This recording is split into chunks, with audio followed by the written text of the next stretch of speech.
That's not quite right.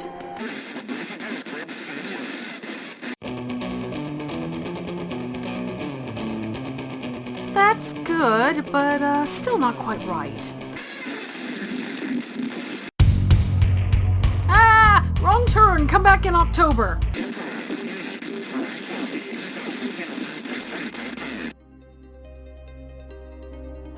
Ah, there we go.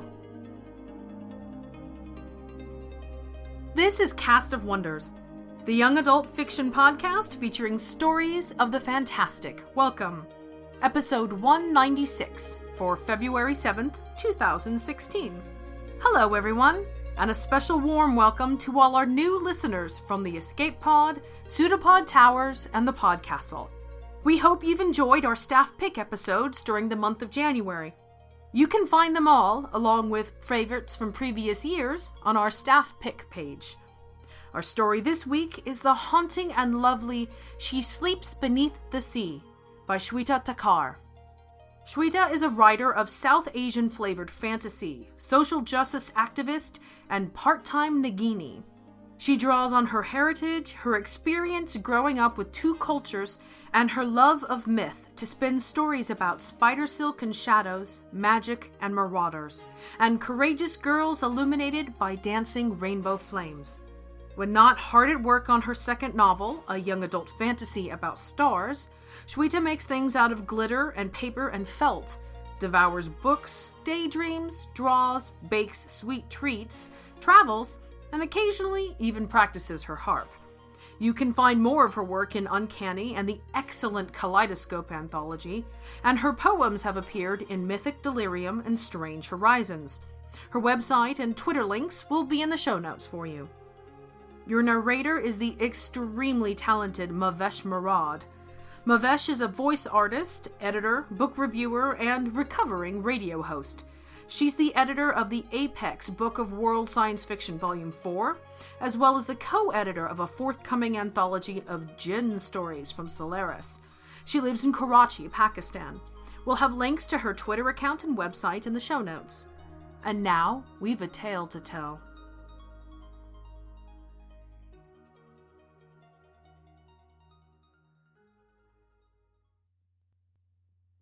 She Sleeps Beneath the Sea by Shweta Thakkar.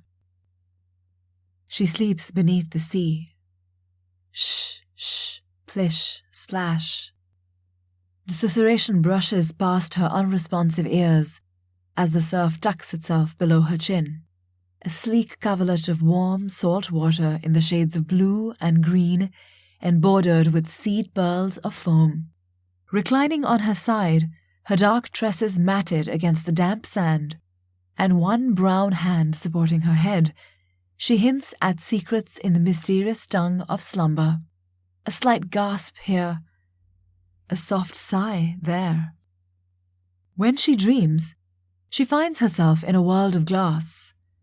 It is aquamarine, it is teal, it is turquoise and balmy and wet, and it is the sea, oh the blessed, blessed sea.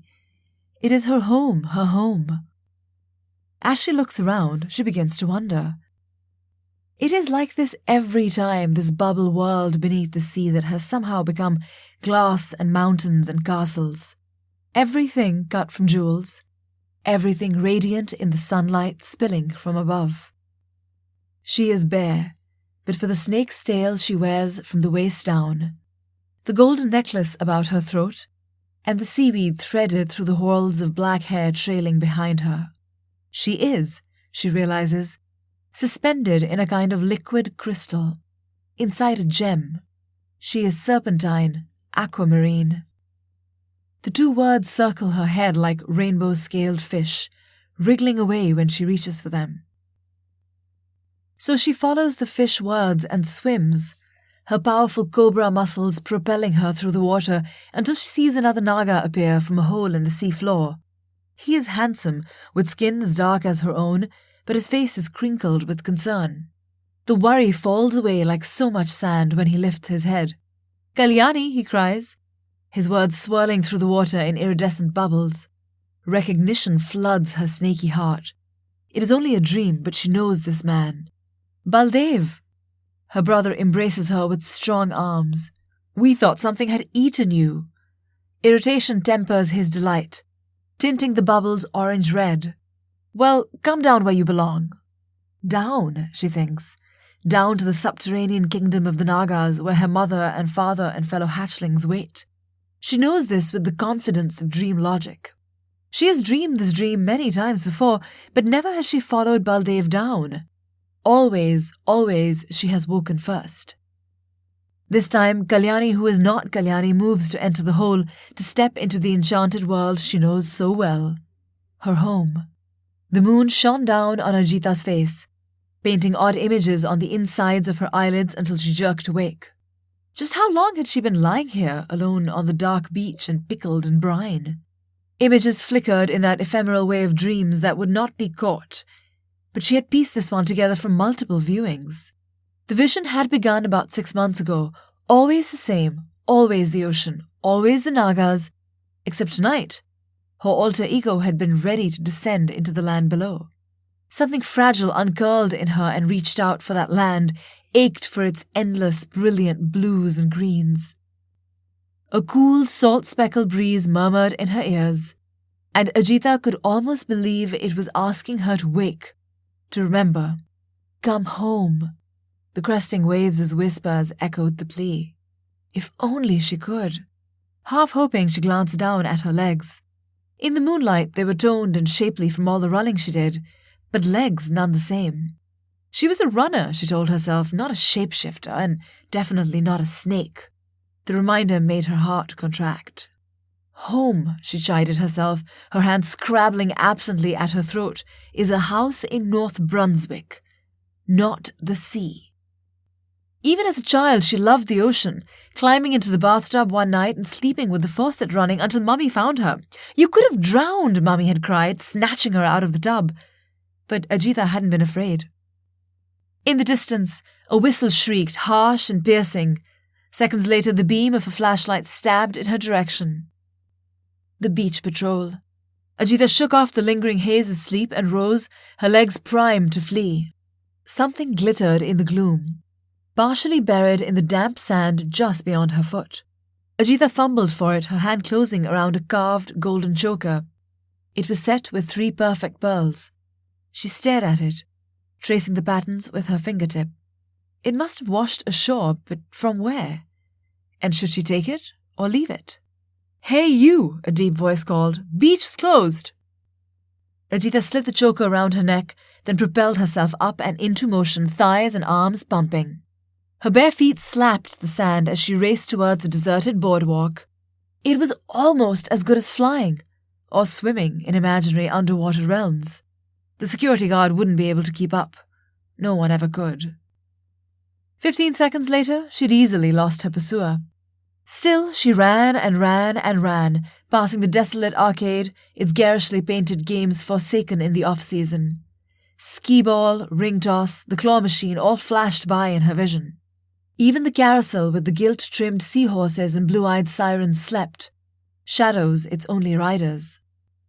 The beach was hers, all hers, just as she had belonged to it ever since she first visited as a toddler. Ignoring the stitch in her chest, Ajita ran until she came to the silent ice cream and funnel cake kiosks at the end of the boardwalk. Then a few blocks more to the little motel with the blinking red vacancy sign. She'd chosen it for its proximity to the sea. She could feel it again, the wind's salty caress on her cheeks, a swearing of sanctuary, and so she ran harder.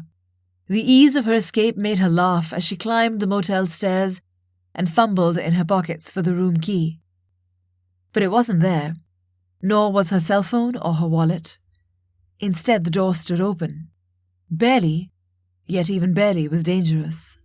All at once, the euphoria drained out of her. This was the kind of thing that always got her in trouble. No matter how much she tried, she just couldn't bring herself to care about the details. It was like the time she'd neglected to wear shoes to the grocery store. They felt clumsy and strange, confining, and so were easy to forget, especially when the sun burned golden and the smaragdine grass beckoned like a lush carpet. But no one else had understood, and the manager had firmly escorted her back to the parking lot. Inside, The acid-yellow room stank of ammonia and mildew, but as far as she could tell, nothing had been disturbed, not even her purse. Ajitha let out a sigh of relief. Her phone rang then, her boss's number flashing on the caller ID field. As if that had set off a bomb, text message after unopened text message exploded onto the screen. Dismay saturated Ajitha's body, rendering it too heavy to hold up. Her boss needed to speak to her immediately. Even though she'd taken a personal day, could Ajitha please call her back? The last message was the simplest of all and the most cutting.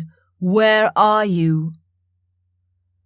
Suddenly all Ajitha wanted was her bed. She flopped onto it, all crusted salt and sand, uncaring of the comforter that had probably never seen a washing machine. Why, she asked the sliver of moon shining through the grimy window, why did being a human fit so very badly? The sliver stared back, unmoved. Her lips pressed together, Ajitha skimmed her fingernails along her thigh. She could almost see the scales rippling just beneath the surface of her moon-silvered skin, ready to burst free. If she sliced deep enough, what would she find? Silly, the moon seemed to reply. Nagas didn't exist. Didn't she know this life was all she had? She sleeps beneath the sleek coverlet of warm salt water. Shh, shh, plish, splash. The susurration slinks into her ears as the surf tucks itself below her chin, shades of blue and green bordered with sea pearls of foam, a bedspread finer than any silk. Her dark hair splayed out against the moist sand, her brown skin made golden in the light of the morning sun. She dreams. She is serpentine, aquamarine. The sea flows in and out of her lungs, supple as air. She is a Nagini, free to swim and wander, unfettered by mortal troubles.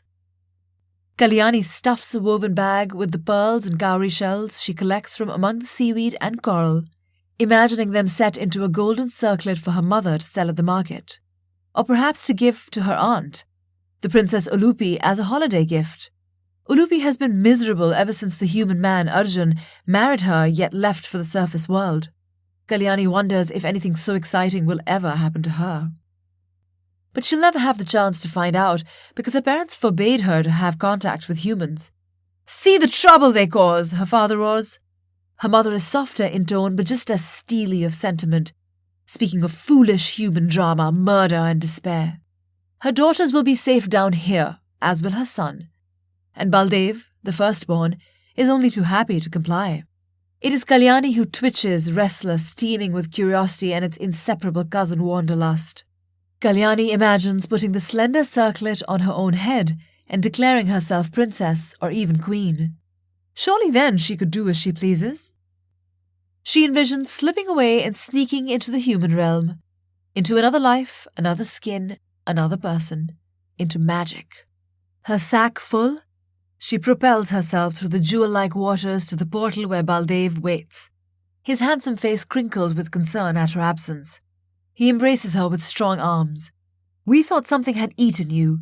Irritation tempers his delight, tinting the bubbles orange-red. Well, come down where you belong. Down, she thinks.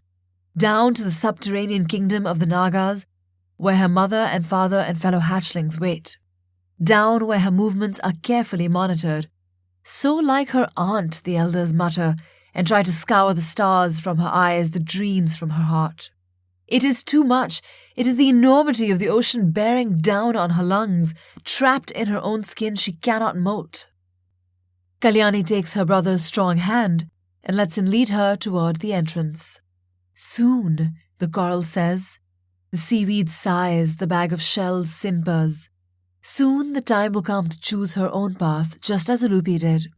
They whisper stories of a mythical blue sky, a blue unlike any she can imagine, filled with birds that swim through it on wings. They wonder what other marvels Arjun found there, marvels that could also be hers. As she hastens down the portal into the subterranean realm, Kalyani averts her eyes. She already knows what choice she will make. I don't even know what to say, Ajitha, her boss Helen exclaimed into the phone the next morning. Your last round of copy wasn't even close to meeting client expectations. If I'd handed it over as it was, we could have lost the deal. A warm breeze whooshed through the motel room window, carrying with it the scents of salt and seaweed.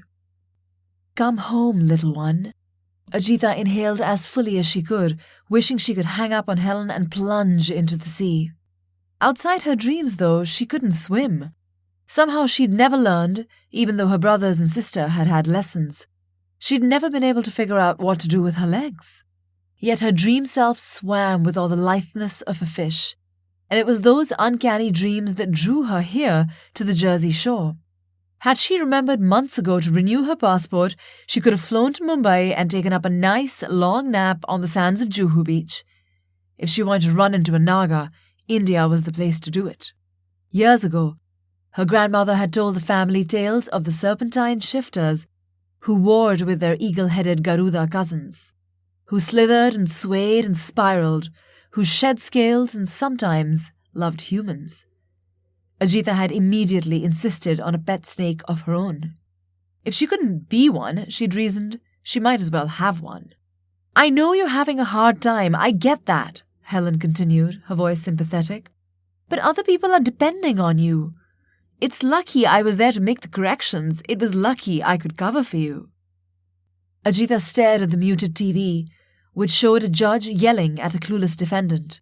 She definitely didn't feel lucky.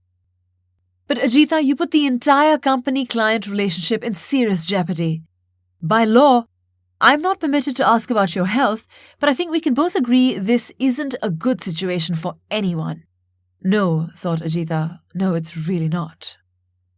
And I'm not the only one who's noticed you just don't seem happy with us anymore. We're worried about you, Ajitha. Happy?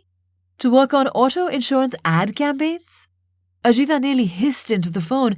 As a teenager, she'd often pretended she had fangs and bitten people who'd annoyed her. If only she could do that now, she'd show Helen what there really was to worry about. And you took a personal day off on top of it all? Helen made a sound that grated even through the phone. Outside the window, a seagull hopped along the balcony railing, then leapt into the air.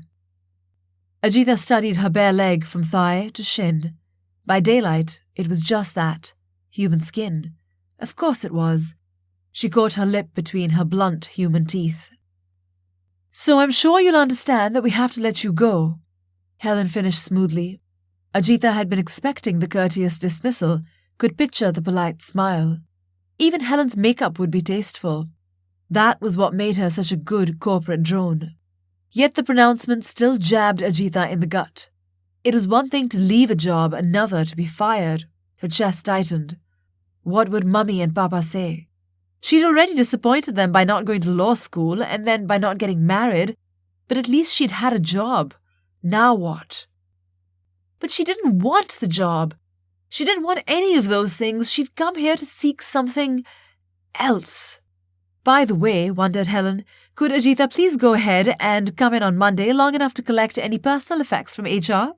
Anything that remained unclaimed after a week would be discarded. Enough. Ajitha clicked the end call button and dropped the phone onto her bed. Her breath came fast, too fast, the way her heart thudded, it might break through her ribcage at any second.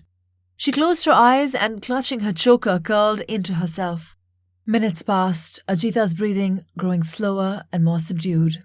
If only she could scratch off her skin. It itched and chafed and choked, and it had never, ever fit. Not really, though they had all agreed to the lie, had all agreed to believe she could wear their rules and ridiculous demands like a suit.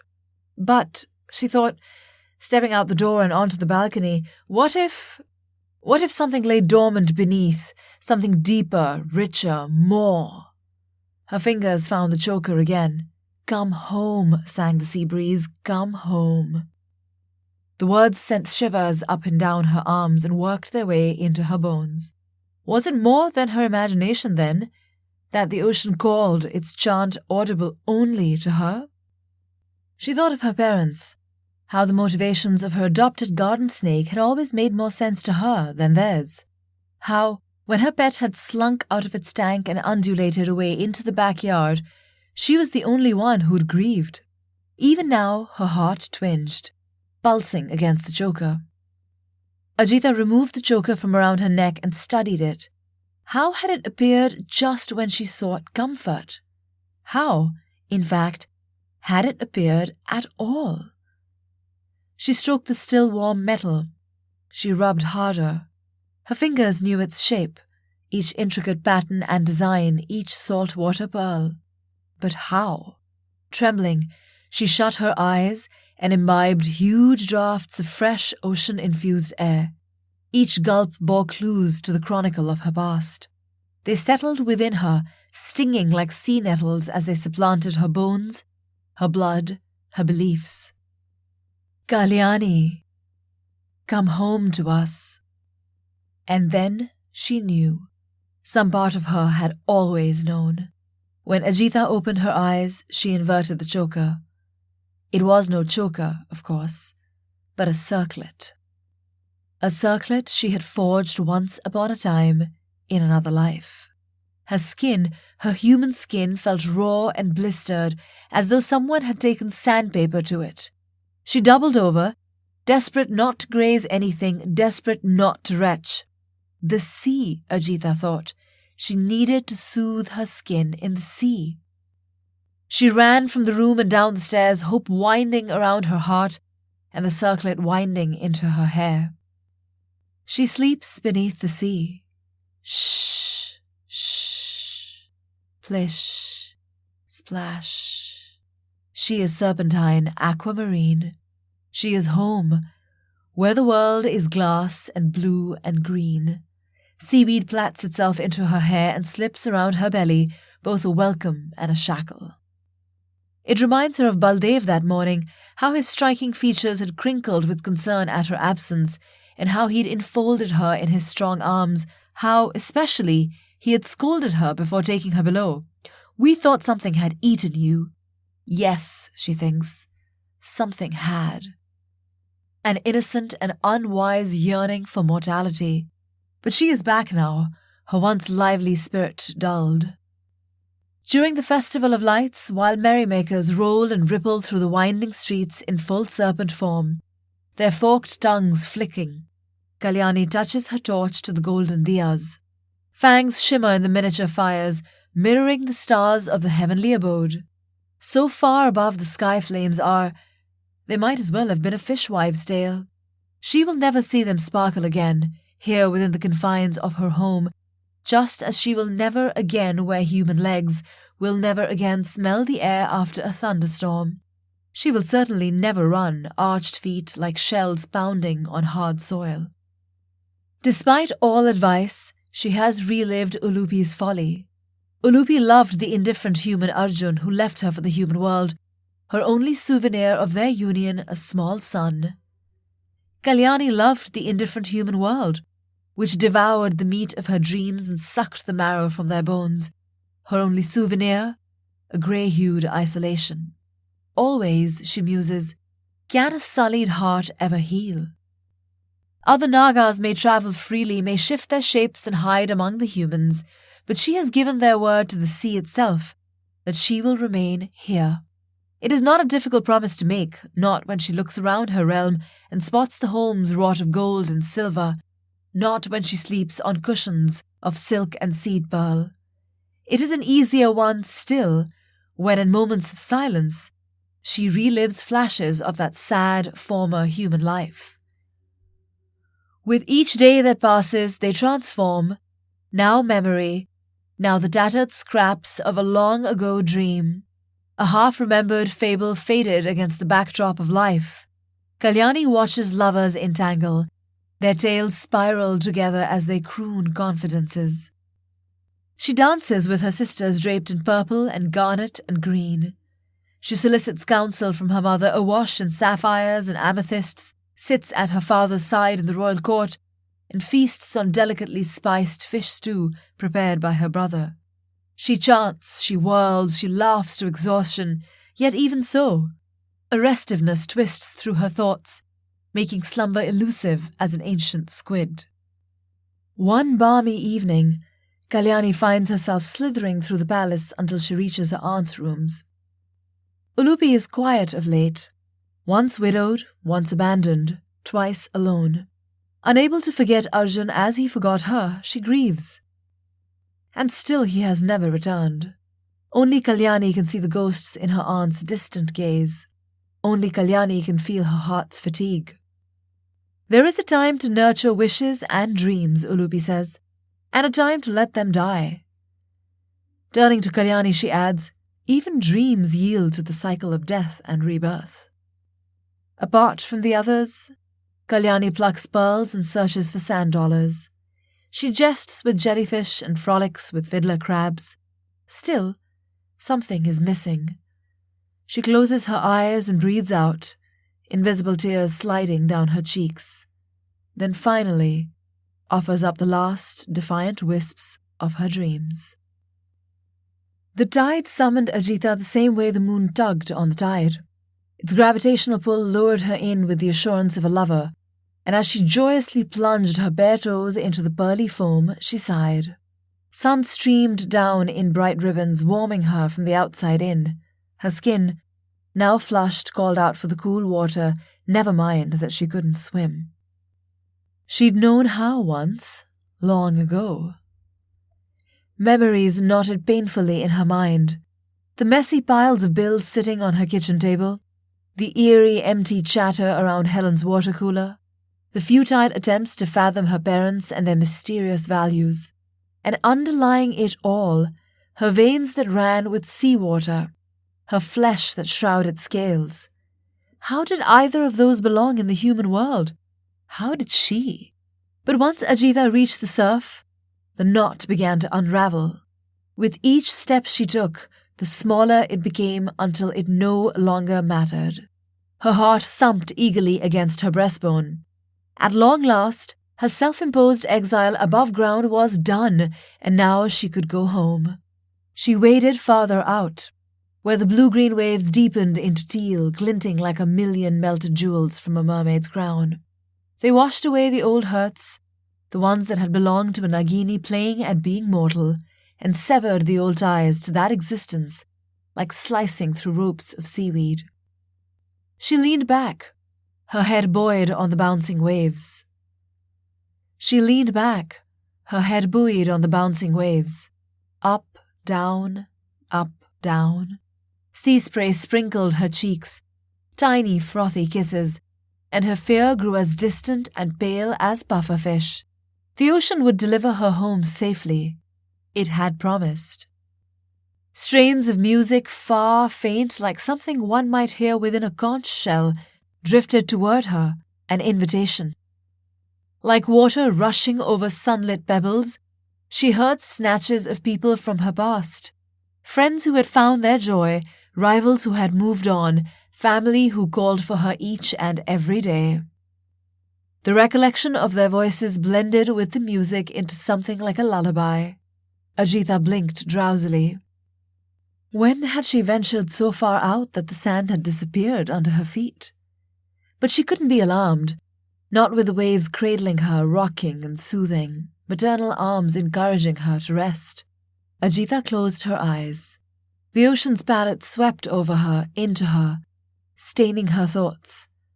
A memory unfolded around her of a familiar kingdom under the sea floor, where legs smeared and smudged until they were one, powerful coils of thick muscles and fine scales gleaming below human torsos. Come home, Kalyani, it's time. Overhead a seagull cried. A seagull, thought Ajita, might fly in heavens formed of cerulean and cloud, but she had no more use for wings than for legs. Her face dipped briefly under the waves. She fought the human urge to rise again, to breathe, to flee. Indeed, hummed the lullaby, calming her frenzied body, quieting her frantic breath. There was nothing left to flee. Instead, she could roll her hips and sidle along the sea floor. She could even sink through it and leave all this behind. As a Nagini, she could breathe water as easily as air. All she had to do was choose it. Ajita inhaled and felt her legs joining, the muscles weaving together, black scales enveloping them. Her heart swelled with wonder as she sloughed off her mortal name, her mortal skin, as her curving tail whipped through the wetness. It was time. Time to molt a tattered dream and reveal the new one glistening beneath. Shh, shh, plish, splash, plish, splash. She floated in a world of glass. It was aquamarine, it was steel, it was turquoise and balmy and wet, and it was the sea, oh, the blessed, blessed sea. It was home, her home. In the subterranean kingdom, her family waited, her past, her future.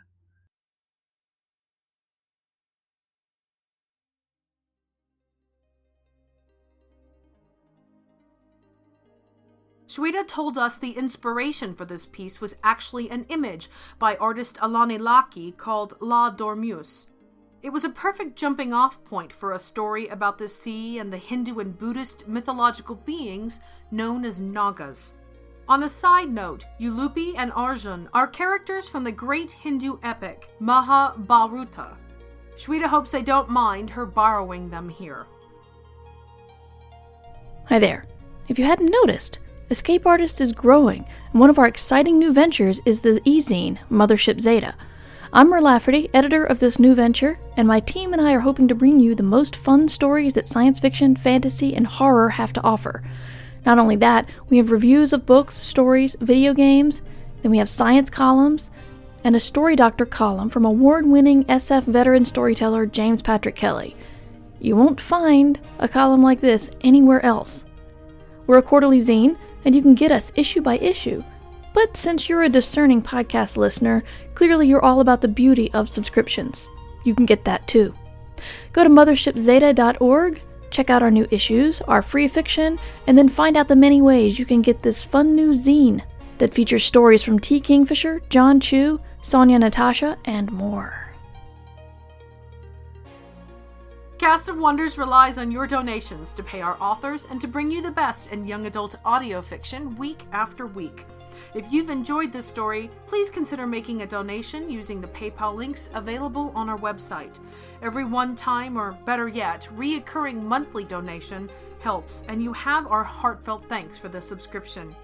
You can share your appreciation for this story by leaving us a review on iTunes or Facebook, sharing the episode with your family and friends, or discussing it on the shiny new Cast of Wonders forum, available at forum.escapeartists.net. We're at Cast of Wonders on Twitter. Come say hello. Cast of Wonders is a production of Escape Artists Incorporated and is brought to you by the creative team of assistant editor Jeff Height and his crack team of story reading warriors. Our artist Barry J. Northern, audio producers Jeremy Carter and Ricky Lacoste, and I remain, as always, your humble editor and host, Marguerite Kenner. Our episodes are released under the Creative Commons Attribution Non-Commercial No Derivatives 4.0 International License. That means you can share the episode and enjoy it in any format you like, but you can't change it or sell it. Our theme, Appeal to Heavens, is by Alexei Nov from musicalley.com. Thanks for listening.